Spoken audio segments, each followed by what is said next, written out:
तो आज के व्लॉग को हम स्टार्ट कर रहे हैं और अभी लगभग बज चुके हैं 7:35।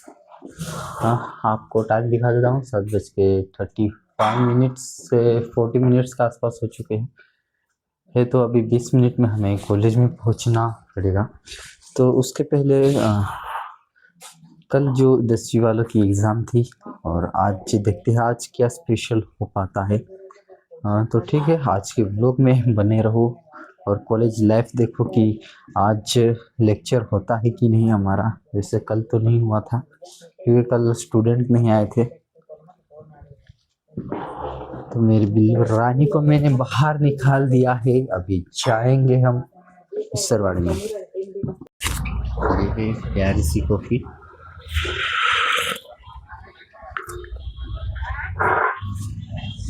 ठीक है, मेरी क्लास खत्म हो चुकी है और हमने जो सीखा वो ललित गद्य के बारे में, जो मराठी थोड़ा सा लेक्चर लिया हमने।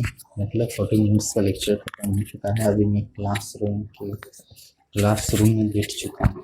तो आपको दिखाता हूँ ललित गद्य, जो कि यहाँ पे थोड़ा मैंने नोट किया है। तो मराठी साहित्य, जो मराठी में जो साहित्य है, मराठी या हिंदी साहित्य में दो प्रमुख प्रकार होते हैं।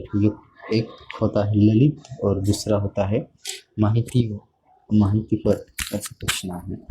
जो हमारा जो एग्जाम में आने वाला है वो ललित है। तो ललित की डेफिनेशन हमें इस प्रकार दिखाई गई है कि ललित गद्य म्हणजे ऐसे लेखन, मतलब ऐसा लेखन है कि जिसके मुख्य केवल माहिती देने, सिर्फ माहिती को देना ही नहीं बल्कि उसमें आनंद और अनुभव देना होता है। और इसमें भावना और कल्पना और भाषा का मिलाप होता है। तो इस प्रकार मराठी भाषा में इसकी व्याख्या थी और आपको मैंने बताई है हिंदी में। तो ठीक है, अभी देखते हैं। अभी नेक्स्ट क्लास है समाजशास्त्र की। सर को कॉल करते हैं क्या सर आए हैं कि नहीं, और फिर सर क्लास लेंगे। Finally I am back to home and अभी 10 बज चुके हैं। तो ये मेरा भाई ड्रम बजा रहा है मोबाइल में। तो ठीक है, अभी खिचड़ी बनाई खिचड़ी खाएंगे और सोया चंक्स के साथ। और फ्रिज में सिर्फ टमाटर है और ठंडा पानी है। तो ठीक है, मैं अभी नाश्ता कर लेता हूँ और उसके बाद पूरे दिन में आज सिर्फ पढ़ाई करेंगे कि अभी मार्च के एंडिंग तक हमारा एग्जाम भी आ जाएगा। और अभी तक टाइम टेबल भी नहीं आया है। तो यूनिवर्सिटी से जब टाइम टेबल आएगा तो इसके अकॉर्डिंग पढ़ाई होगी। लेकिन अभी जब पढ़ाई होगी तो सबसे ज़्यादा मैं कौन से सब्जेक्ट में सबसे ज़्यादा वीक हूँ, उस सब्जेक्ट को लेके मैं पढ़ाई करने की कोशिश करूँगा ताकि वो मेरी एग्ज़ाम अच्छी जा सके। तो ठीक है, तो अभी 40 मिनट ख़त्म हो चुके हैं और अभी मेरी स्टडी हो चुकी है इंग्लिश की। सबसे पहले मैंने करने की कोशिश की क्योंकि इंग्लिश का सब्जेक्ट मेरे लिए थोड़ा सा टफ होता है। थोड़ा सा मतलब सिर्फ 19-20 का फर्क रहता है। तो इसमें है speech and stages of question and examples के बारे में मैंने पढ़ा। और उसमें स्टेजेस ऑफ गुड स्पीच, उसमें 3 स्टेजेस आते हैं। जो कि पहला है इंट्रोडक्शन, मतलब खुद के बारे में इंट्रोडक्स मतलब खुद के बारे में बताना है।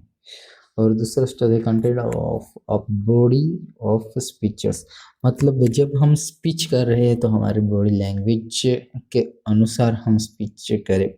इस बात को हमें ध्यान रखना होगा। कंक्लूशन इनके बारे में यहाँ पे दिया गया है। और फिर dos and it of good आपको दिखाता हूँ मैं।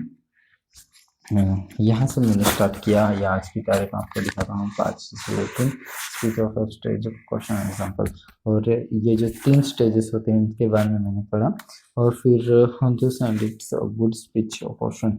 फिर यहाँ पे जो एग्जाम्पल्स दिए हैं उसको मैंने बोला, जो कि वेलकम स्पीच के बारे में, कि वेलकम स्पीच किस प्रकार लिखनी चाहिए ये, और उसमें क्या क्या इंक्लूड करना चाहिए और क्या क्या उसमें होना चाहिए।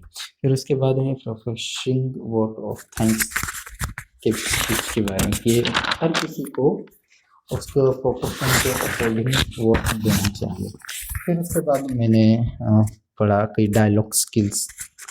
ये डायलॉग स्किल्स ये बहुत ही ज़्यादा आसान और मेरे लिए बहुत ही ज़्यादा इजी है, because of the dialogue writings is coming to class 10 examination and 11 and 12 also it's come, that's why I, इसलिए मुझे ये लगता है कि ये डायलॉग्स स्किल मेरे लिए आसान है और इसमें मुझे कुछ ज़्यादा प्रॉब्लम नहीं होगी।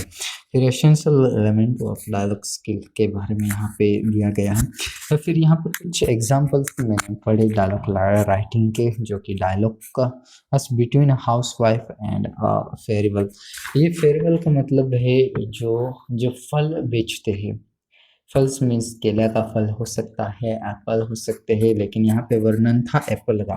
और फिर दूसरा मैंने डायलॉग राइटिंग स्किल में पढ़ा कि between a student and book seller, कि एक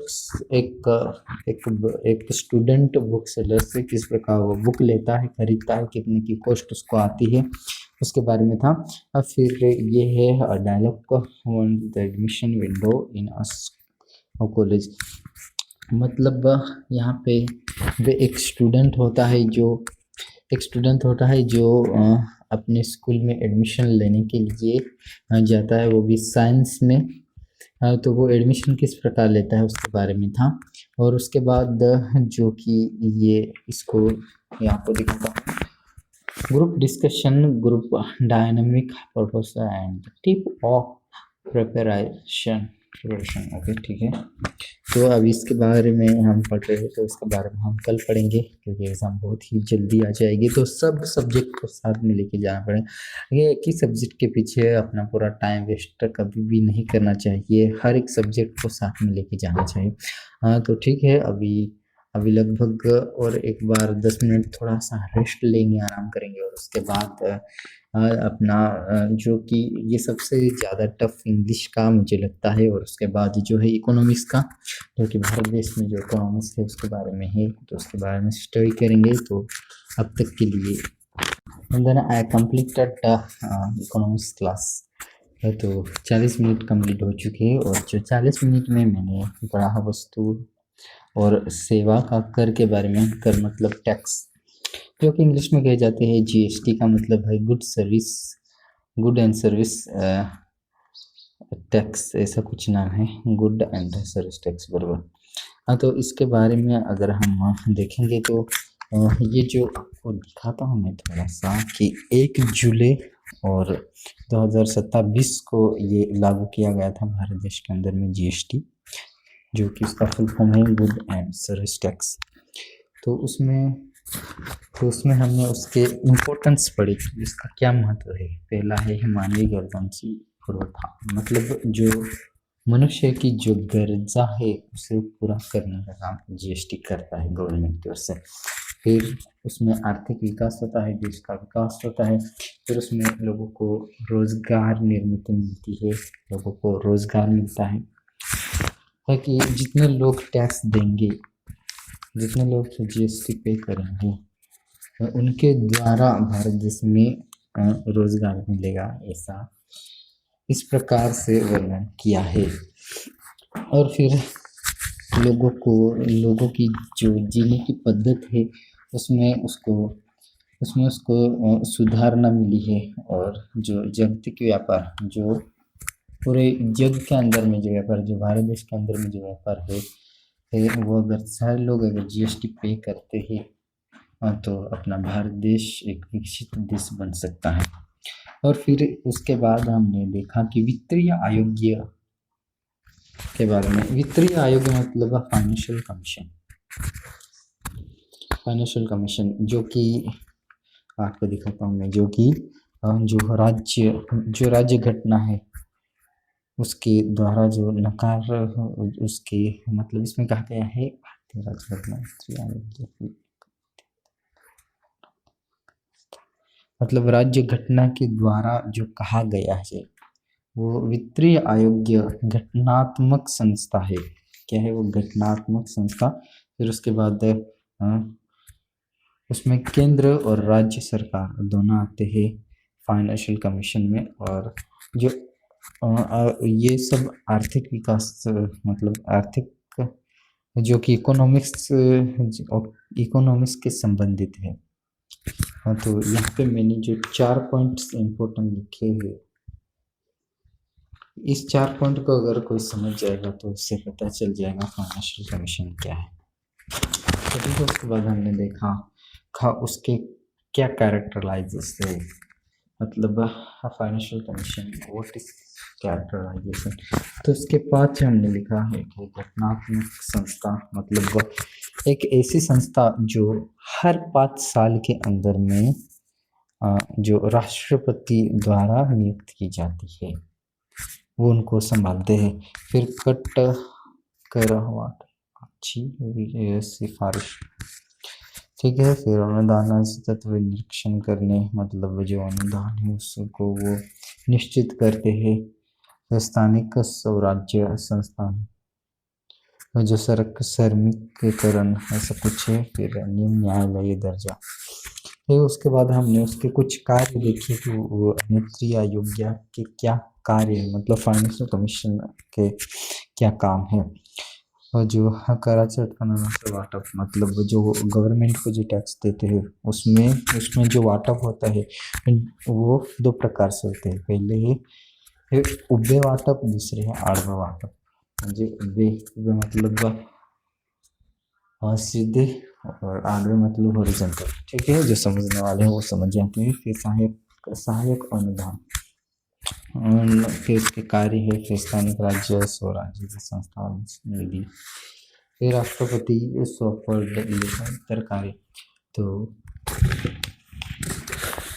आपके लिए ये जरूर से हेल्पफुल रहा होगा। वीडियो वगैरह को थोड़ी भी हेल्पफुल की होगी और अच्छी लगी होगी तो वीडियो को लाइक करो और सब्सक्राइब करो ताकि इससे कंटेंट वीडियो आपके सामने आते रहे। और आज का व्लॉग आपको कैसा लगा हो ज़रूर से बताना, ठीक है। अब तक के लिए बाय।